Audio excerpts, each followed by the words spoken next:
everybody. Welcome to week 1 of our feature matchup for the Rillaboom division for season 3. And this week we're featuring the bulky Ferrothorns versus the Eindhoven Eelektriks. And this is an interesting matchup between basically Xerneas and Yveltal. And these two teams are pretty highly rated. Both are mods, so it's great that we're pitting them in the first week. And I'm here with Slick Ninja today to kind of go over this game. Hello there. Hey, so kind of going through the teams. I'll start with the bulky Ferrothorns. This is a very scary looking team with Xerneas. You have Lapras to set up screens to protect Xerneas. Rotom Heat in there as a nice little support Pokemon to take in any steel type moves that Xerneas might see. Corviknight does well against any sort of poison moves and can be a good switch in. Gothitelle, a really great support Pokemon with Trick Room and Fake Out and can really switch things up. And then at the end, you got Rhyperior, Mienshao, Liepard, all very good Pokemon. Rhyperior, very scary under Trick Room. Mienshao, Liepard, really good support Pokemon as well. So I'm interested to see how the bulky Ferrothorns do. And then with the Eindhoven Eelektriks, Yveltal, Metagross, Dusclops, really the three main cores at the top. And then you got Primarina, Mamoswine as some really strong Pokemon there. Mamoswine obviously having a priority move can be really helpful. Raichu with the Fake Out support, and then Blaziken and Ditto as the main Pokemon. And then you got a few at the end. Fletchling could be useful for Tailwind. So what do you think about the teams and the matchups, Like? So I think that obviously Xerneas is very, very powerful. I really like all the Rotom forms except for Rotom Fan. So Rotom Heat honestly looks very, very strong with this team. Gothitelle, underrated. Obviously Perish Trap with the Lapras as an option. Rhyperior is mainly just to counter Trick Room teams rather than do Trick Room yourself, I think. Then coaching Mienshao is always very, very powerful. And Grookey Gang for the Grookey memes. Yeah, representing the Grookey Gang. Hasugul's really got it going here. Yeah, and then obviously on the other end, Yveltal's one of the strongest restricteds in this format, and I think in draft is also going to be a very, very strong pick. There's obviously Metagross, very, very bulky, Steel Psychic, pretty decent typing. But yeah, I think both. I think the setup between Yveltal and Metagross is very nice in Primarina. So now you got this kind of interesting core going on with some Fairy, Steel, Dark mix. In this matchup particularly, I think we would see Yveltal come in and Metagross for sure from Oxo Wave side, and Dusclops I think is an easy bring here. But I'm curious to what you think about the bulky Ferrothorns and who they're going to bring.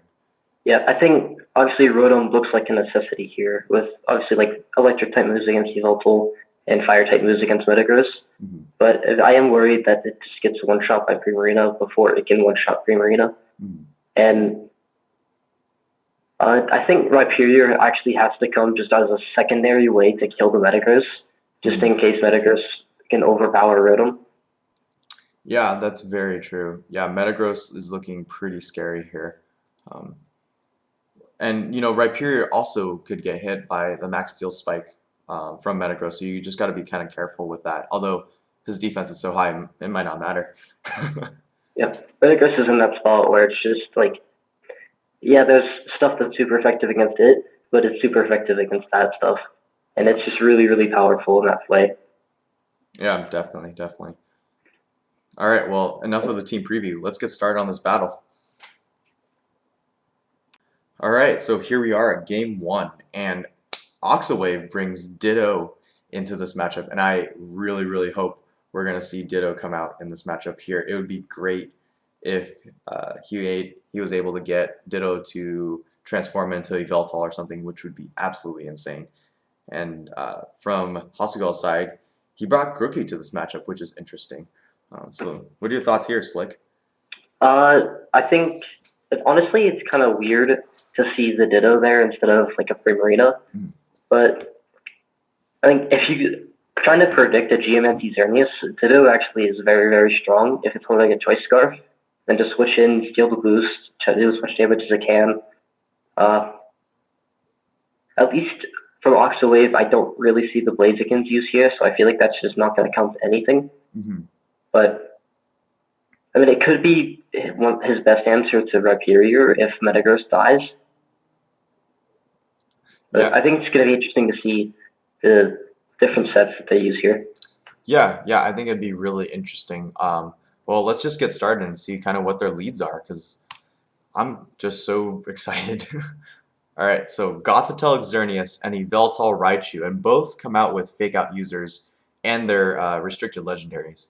Oh, and Yeah. wow. So Raichu's Nuzzle, Yep. Culberberry on Gothitelle. Yeah, and that actually helps it survive, and it gets a foul playoff, which, A nice 69%. yeah, that's a solid amount of damage. And they switch out Xerneas I there. really like this random switch. Yeah, this, Obviously, going into the Nuzzle, yeah, so it taking it, doesn't get paired. yeah, to stop the para. Yeah, And and it's Snarl doing a bunch of damage. yeah, that's a 2-hit KO on Rotom, which is kind of insane. Overheat does finish off the Raichu, though. And honestly, he also, he just goes for another Snarl and wipes off Rotom and Gothitelle. Yeah, and that was a double KO. And now, Yeah, I can see Metagross just coming in for this endgame and sweeping. yeah, definitely. This could be really scary if it's in the back there. It is Life Orb Xerneas, Mm. which is at least I think interesting. Yeah, and Dusclops is nice because you get that frisk off. And wow, Xerneas almost kills my. Dusclops. That is some damage. Snarl, obviously weaken the Lapras, weaken the Xerneas some. Mm-hmm. The And- Dusclops dodges a Hydro Pump and sets up Trick Room. Wow, that is super critical here. And it just Yep. pain splits the Xerneas to just get all that health back. Wow. Lapras gets the If freeze you- dry, which is Because Dusclops set up Trick Room here, I'm 80% sure Metagross is in the back, but Yeah. could be wrong. yeah. Well, Xerneas just goes for another Max Darkness, mhm. which, interestingly enough, kills Dusclops. yeah. So It's- with half its special defense, I would expect Dusclops to live, but I think that's a physical Xerneas. Xerneas goes for the Max Guard, obviously anticipating a Max Steel Spike. Mhm. Lapras finishes off Yveltal, and yeah, There's I don't really see how Hasugal kills Metagross here. yeah. I think Xerneas and Lapras are kind of just sitting ducks, especially under Trick Room. Oh, and there's a Perish Song. Lapras goes to prepare a song.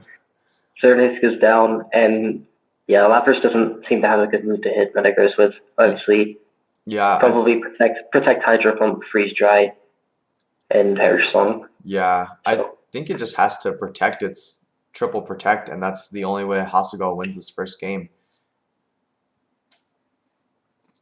All right, and does he get the double protect? He does not, and Yes. that will yeah, probably one end the first. break. Yes. Well, probably good for Oxawave. I think he'd feel pretty bad if he lost game one to a triple protect, but good work. All right, well, we're gonna be on to game two next. So obviously, as we come back, a very strong showing from Metagross and the Eelektriks here. Coming into game two, I think the only way the Ferrothorns can pull this out is if there's a better way to kill Metagross than Rotom Heat. Because I think only bringing Rotom to hit it, and then Rotom getting two-shot by a Snarl was what led this team to its demise. Yeah, and I was actually really surprised that Rotom couldn't take the hits from Yveltal better. And just I was thinking like Rotom's definitely the perfect counter when we didn't see Primarina on the other side of the field, but it's just couldn't do anything. But that Metagross really came through at the end and just wiped out that entire team. Yeah, so I'm interested in seeing kind of how this second game plays out, and if there's any switch ups in in who they lead with.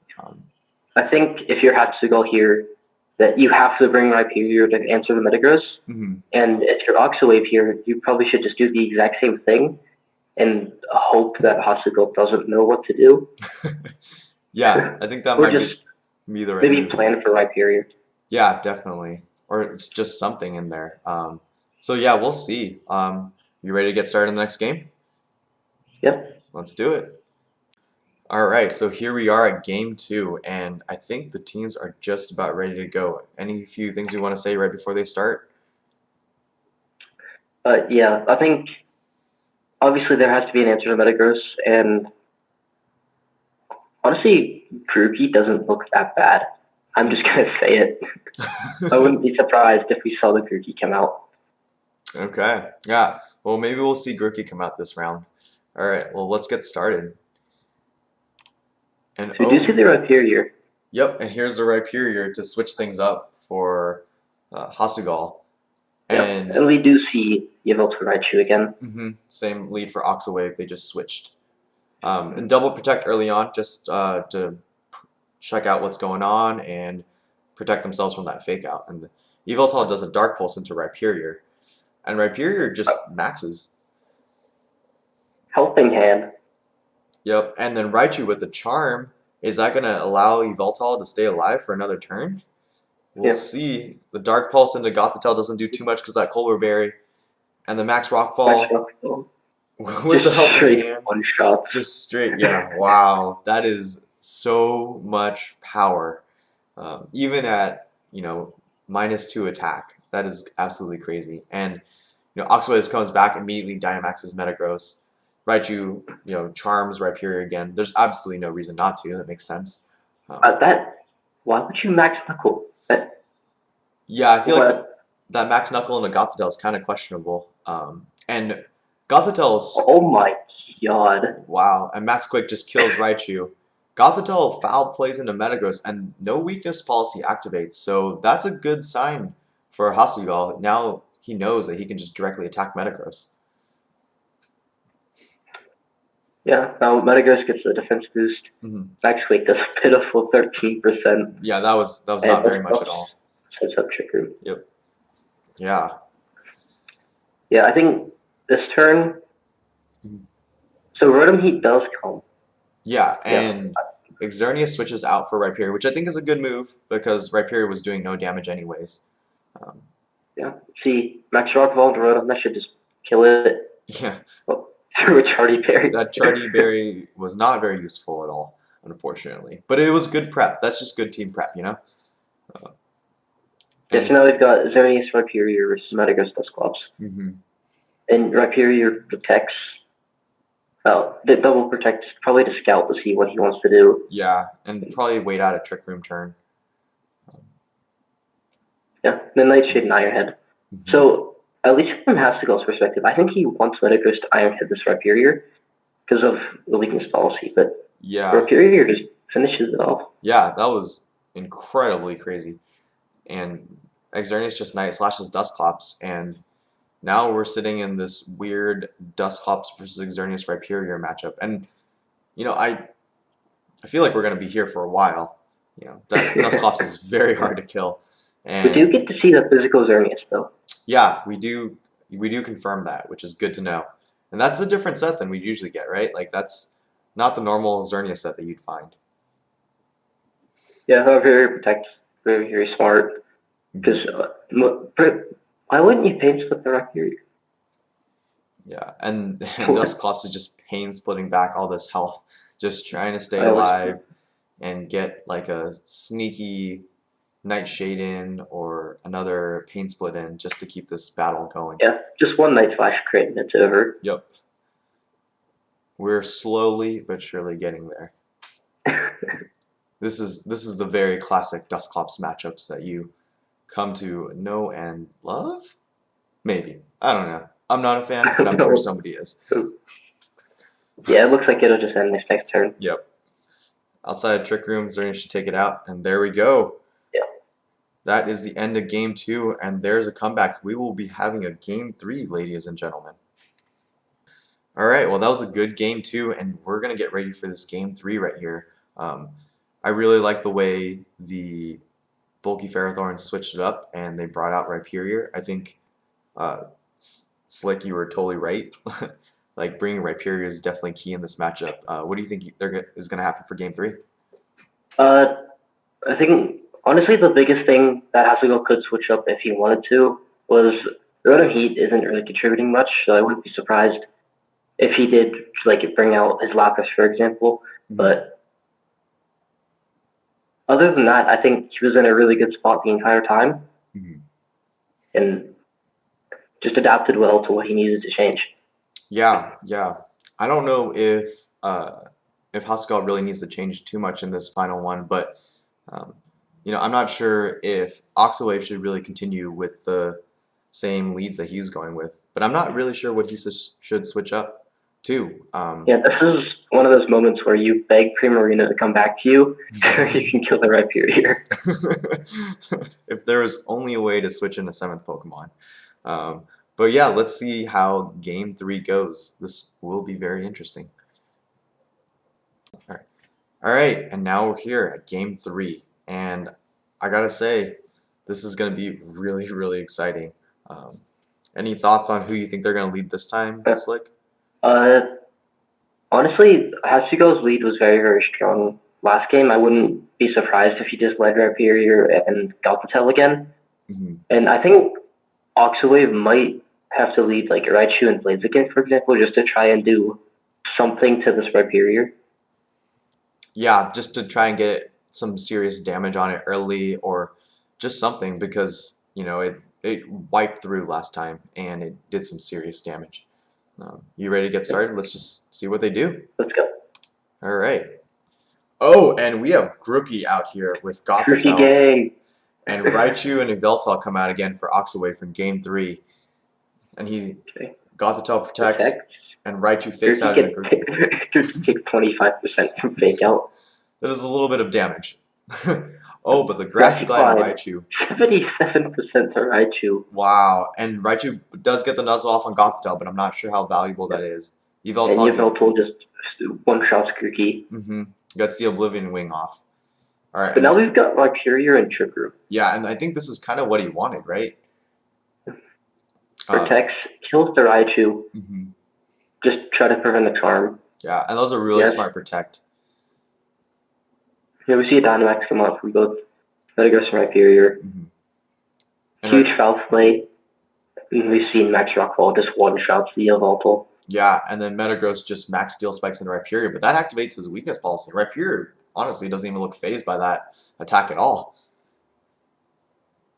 And yeah, obviously being Rock-type and Sandstorm really, really helps. But yeah, Dusclops gets the nice shade, and actually just finishes it off. Yeah, Rhyperior just kills Metagross so easily. And Dusclops... Yeah, so now we've got just Dusclops versus the world. Yeah, and I don't know if Dusclops in 1v3 this time, or any time, but that crit's going to do it. One shot. I don't think that was going to make a difference, but man, those first 2 games were really tough, and this time around I feel like Hasselhoff really just switched it up and just tore through. All right, well, that's the end of Game 3, and congrats to Hasselhoff for coming back and winning this matchup. That was absolutely amazing. A really good way to switch up the teams each game, and we're going to talk a little bit more about this matchup right after this. What a fabulous showing from the Ferrothorns here. Obviously, just setting up Rhyperior and Trick Room was the biggest thing to winning this game, and I think using Grookey just as like a sort of a way to get Raichu chipped down and to stall out the first fake out turn was really, really nice. Yeah, I think that was a really smart move, and just getting that Trick Room set up was just so key. Also, that first turn of Trick Room with Rhyperior out, protecting in front of Yveltal instead of just going for it, predicting. I assume Hasselhoff was predicting that Yveltal was going to protect that turn, and that was just a perfect move, because then you can just Dynamax the next turn. Yeah. This was just really, really well played. Yeah. By Hasselhoff here. Yeah, I agree. I think it was really well played. I do think the matchup did lean towards Hasselhoff anyways, so no harm done to the Eindhoven and Eelektriks. our Electrics and Oxo Wave here. It's just, it was a tough matchup coming in, and this is just a very good team. Yeah, this was just a really good match between last season's first place winner and obviously Oxo Wave. Mm-hmm. I believe what made it to playoffs. Yeah, that's right. Two very strong players. Yeah, two very strong players, and it's unfortunate that Oxo didn't bring Linton to counter Grookie. I think that was maybe a key way to do it. But no, I kind of would have liked to see Ditto though. Yeah, I would have liked to see Ditto. I think that would have been really cool. I know Ditto's really risky, so I can understand him not bringing it. But I like that he brought it as one of the six Pokemon he had. So yeah, I think overall really good matchup between the two teams. One team's going to be 1-0, the other one's going to be 0-1, but it's week 1 in the season, so I don't think I'm going to be too concerned. Either team should be too concerned with where they're at. Starting off 0-1, losing to, either team, if either team lost, it wasn't going to be a big deal. Yeah, I just like the creativity coming out from the Ferrothorns end with physical Xerneas with Life Orb, Mm-hmm. which is not something you see very often because most of the time you're going to run Power Herb Geomancy, but switching it up is really, really nice. Yeah, and that was smart because he just Dynamaxed it immediately in game 1, and so you couldn't tell Yveltal was firing off snarls, but it was perfectly useless against Xerneas, our physical Xerneas, the entire time. Yeah, and I think Foul Play on Gothitelle was just really, really good prep, especially knowing you're going to face a Metagross. Mm-hmm. Yeah, definitely. It just does so much damage. Yeah, and I'm actually a little bit surprised that Metagross didn't have Weakness Policy. I'd be curious to know what the item was on Metagross. Maybe it was a Lumberry or something like that. My guess is Assault Vest, but yeah, it could have also been Lumberry for Will-O-Wisp and Rotom. Mm-hmm. But yeah, I think Assault Vest would make sense there. Yeah, I was just expecting, I feel like once Hasugal found out that Metagross wasn't Weakness Policy'd, then it was just kind of free reign to just take out and attack Metagross. Yeah, and there was a moment in Game 2 when Gothitelle used Foul Play for the first time, that if Metagross was indeed Policy, it would have just swept through. Yeah, exactly. So it could have turned out a little bit differently. A lot of it differently, I guess. But yeah, overall, a really good matchup between the two teams. Any last things you want to talk about? Make sure to like this video, subscribe to the channel, join the Discord if you haven't already, and leave your thoughts on the match below and how you think the rest of the season will go. Yeah, and that's it. Thanks for watching, guys. Really appreciate it. And Slick and I will see you later.